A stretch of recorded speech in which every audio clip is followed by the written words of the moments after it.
لوگوں سے عزتیں تلاش کرتے ہو تو وہ کیا تمہیں عزت دیں گے؟ وہ تو کل اچھا کہتے ہیں، پرسوں برا کہنے لگ جاتے ہیں۔ لوگوں کے سامنے گڈ بک میں آنا چاہو گے تو وہ تو سویرے تمہارے بارے میں کچھ کہیں گے، شام کچھ اور کہیں گے۔ اپنی روحانی زندگی آباد کریں، اپنے مسلح کو وقت دیں، اور دنیا سے چھپ کر، اس موبائل کو بند کر کے، اور اپنے آپ سے بھی چھپ کے اور تنہا ہو کے، چھپا کے سارا کچھ اپنے آنسو اپنے رب کی بارگاہ میں پیش کریں، اس کے حضور حاضری دیں۔ سنو نا ترمذی کی حدیث، اور اسے یاد رکھنا، نبی پاک علیہ السلام نے فرمایا اپنے دکھ لوگوں کے سامنے نہ بیان کرنا، سیٹھوں نوابوں کو نہ بتاتے پھرنا، دنیا داروں کے سامنے جا کے نہ رونا کہ میں تکلیف میں ہوں۔ فرمایا اگر دنیا داروں کو دکھ بتاؤ گے رب تمہیں کبھی غنی نہیں کرے گا، اور لوگ ہیں کہ الٹا مذاق اڑائیں گے۔ آپ کی جس سے بڑی پکی یاری ہے نا، پکی، وہ تب تک پکی ہے جب تک آپ نے 50,000 مانگا نہیں، اور جس وقت آپ نے کہہ دیا کہ میں مجبور ہوں میری مدد کر، تو پھر ختم ہو گئی دوستی۔ لوگوں کی تعلقات آپ کے ساتھ تب تک ہیں جب تک آپ ان سے کوئی ضرورت وابستہ نہیں کرتے۔ کریم محبوب فرمانے لگے بندوں کے سامنے دکھ نہ بیان کرنا، اللہ تجھے کبھی غنی نہیں کرے گا۔ تو اپنے دکھ اپنے رب کو بتا، تو دعائیں مانگ، تو اس کی بارگاہ میں حاضر ہو، تو اس کے حضور عرض کر۔ فرمایا اپنے دکھ اپنے رب کو بتا، وہ جلدی کرے یا دیر سے کرے تجھے ساری دنیا سے بے نیاز کر دے گا، تجھے کسی کا محتاج نہیں رہنے دے گا۔ اپنے مسلح کو، اپنی دعاؤں، ایک بزرگ فرماتے ہیں میں نے دعا مانگنے کا طریقہ اپنی بیوی سے سیکھا۔ دعا مانگنے کا طریقہ اپنی، سیکھنے والے تو اپنے بچوں سے بھی سیکھ لیتے ہیں، سیکھنے والے تو ہر ایک سے سیکھتے ہیں۔ وہ کہتے ہیں میں نے دعا مانگنے کا سلیقہ اپنی بیوی سے سیکھا ہے۔ حضرت وہ کس طرح؟ فرمانے لگے میری بیوی نے نا مجھے کوئی کام بتایا، کچھ پیسوں کی ضرورت کے لیے کہا، تو میں نے اسے کہا کہ بھئی ابھی میرے پاس نہیں ہے، کچھ دنوں میں آتے ہیں تو میں دے دوں گا۔ عورتوں کی عادت ہوتی ہے وہ بار بار یاد کراتی ہیں۔ 2-4 دنوں کے بعد پھر اس نے کہا حضرت وہ میں نے کہا تھا کچھ پیسے، میں نے اسے کہا کہ ابھی میرے پاس نہیں ہے، کچھ دنوں میں ملتے ہیں تو میں تمہیں دے دوں گا۔ اس نے کچھ دنوں کے بعد پھر کہا حضور وہ میں نے کچھ پیسے کہے تھے۔ فرماتے میں نے ڈانٹ دیا، میں نے کہا کہ کیا تو روز مجھے شرمندہ کرتی ہے، کہا نا میرے پاس نہیں ہے، ہوں گے تو دے دوں گا، تو روز یاد کراتی ہے۔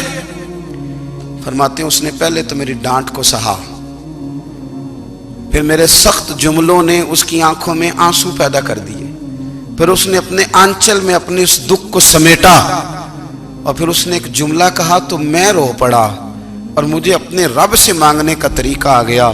مجھے کہنے لگی حضرت جی آپ نے ڈانٹ دیا میں نے سہ لیا، پر آپ ہی میرے شوہر ہیں، بتائیں نا آپ سے نہ کہوں تو میں کس سے جا کے کہوں۔ فرماتے ہیں میں رو پڑا، اور میں کھل کے رویا، اور میں تڑپ کے رویا، اور پھر میری سسکیاں بند گئیں۔ تو مجھے کہنے لگی آپ کو کیا ہوا؟ میں نے کہا مجھے بھی دعا مانگنی آ گئی ہے۔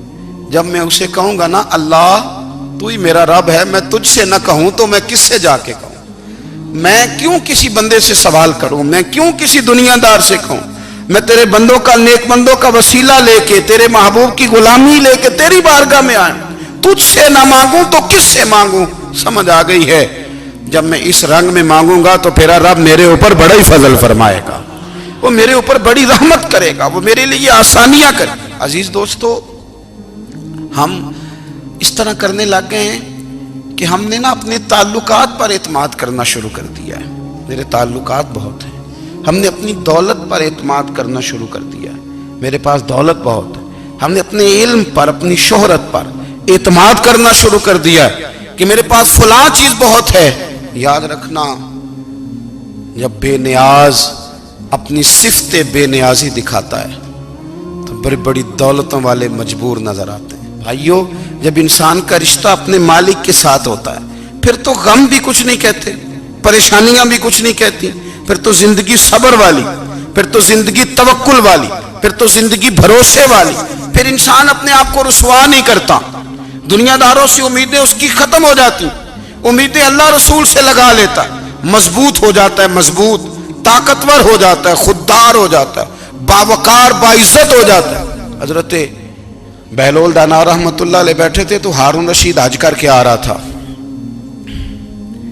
تو رستے میں حضرت شیخ سے ملاقات ہو گئی تو السلام علیکم کے بعد کہنے لگا حضور کوئی حکم ہو تو بتائیے گا. تو حضرت بہلول دنا فرمانے لگے تیرا رب کون ہے؟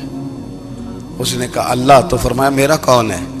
کہا اللہ. فرمانے لگے تو بڑا ہی بیوقوف ہے، کیا تو یہ سمجھتا ہے کہ رب ہارون رشید کو تو دے گا اور بہلول دانا کو بھول جائے گا؟ تیرا بھی وہی رب ہے، میرا بھی وہی رب ہے. اس نے اگر تجھے دے کے آزمایا ہے تو ہو سکتا ہے مجھے نہ دے کے آزما رہا ہو. جب اس کی حکمت کے تقاضے ہوں گے تو عطا کرے گا اور دے گا. تو جا اپنا کام کر. بھائی اپنی روحانی زندگی، اپنی عبادات، اپنے وظائف، اپنے روزمرہ کے معاملات، اپنی دعائیں، اپنا استغفار. دیکھو کوئی مشکل کام تو نہیں 2 رکوع ہیں سورہ واقعہ کہ اگر رات کو پڑھ لی جائے تو. میں کس طرح یہ بات بیان کروں کہ تعویذ بانٹنا آسان ہے اور وظیفہ بتانا مشکل ہے. سارا دن تعویذ بانٹیں تو لوگ لینے کو تیار ہیں، اور اگر آپ وظیفہ بتائیں تو کہتے ہیں تو مشکل کام ہے. او خدا کے بندے، اگر آپ کا تعلق قرآن پاک کے ساتھ مضبوط ہو، قرآن پاک کے ساتھ اگر آپ کا رشتہ ہو، لوگ سفارشیں ڈھونڈتے ہیں نا دنیا میں، کوئی تعلق مل جائے تو میرا کام ہو جائے. دنیا میں اتنا مشکل معاملہ ہے، آخرت میں مجھے بتائیے گا کتنا مشکل معاملہ ہوگا. میرے نبی پاک صلی اللہ تعالی علیہ وسلم نے فرمایا جو لوگ سورہ ملک پڑھا کرتے تھے نا، سورہ ملک، یہ سورت ملک قیامت میں ان کی سفارش کرے گی اور اس طرح کرے گی کہ کہے گی اے اللہ یہاں اس بندے کو جنت میں داخل کر دے یا مجھے قرآن پاک سے علیحدہ کر دے. تو رب فرمائے گا جا اس کا دامن تھام کے اسے جنت تک پہنچایا. آپ بات کو سمجھیں، جب آپ کے تعلقات اپنے معاملات کے ساتھ مضبوط ہوں گے. یہ نبی کریم نے وعدہ کیا ہے کہ تو سورت واقعہ پڑھ تیرے گھر میں فاقہ نہیں آئے گا. حضرت عبداللہ ابن مسعود رضی اللہ تعالیٰ عنہ بیمار تھے تو حضرت عثمان غنی رضی اللہ تعالیٰ عنہ تیمارداری کے لیے تشریف لے گئے اور جا کر کے کہا کہ آپ بڑے بیمار ہیں، آپ کی بیٹیاں زیادہ ہیں، میں چاہتا ہوں کہ خزانے میں سے کچھ مدد کروں. تو سیدنا عبداللہ ابن مسعود رضی اللہ تعالیٰ عنہ اٹھ کے بیٹھ گئے اور کہنے لگے امیر المومنین اللہ آپ کو میری طرف سے، میری بیٹیوں کی طرف سے بہتر صلہ دے. میری بیٹیوں کو کسی خزانے کی ضرورت نہیں، میں نے انہیں خزانہ دے دیا ہے. کہا جناب آپ نے کون سا خزانہ دیا ہے، میں آپ کے مالی معاملات کو جانتا ہوں. تو فرمانے لگے امیر المومنین میرے نبی کریم نے فرمایا ہے جو سورت واقعہ پڑھے اسے کبھی فاقہ نہیں آتا. میں نے بیٹیوں کو یاد کرا دی ہے، یہ خزانہ میں نے انہیں دے دیا ہے. وہ سارے والدین سنیں جو بیٹیوں کے لیے پریشان رہتے ہیں. حضرت عبداللہ ابن مسعود نصیحت کر رہے ہیں، فرمانے لگے میں نے سورت واقعہ یاد بھی کرا دی ہے، پڑھنے کی عادت بھی ڈال دی ہے. حضور نے فرمایا ہے جو سورت واقعہ پڑھے اسے فاقہ نہیں آتا. کہنے لگے چاند تو اپنی جگہ چھوڑ سکتا ہے، سورج گر سکتا ہے، تارے ٹوٹ سکتے ہیں، پر مدینے والے رسول کی بات غلط نہیں ہو سکتی. حضور نے فرمایا فاقہ نہیں آئے گا تو انشاءاللہ کبھی بھی نہیں آئے گا.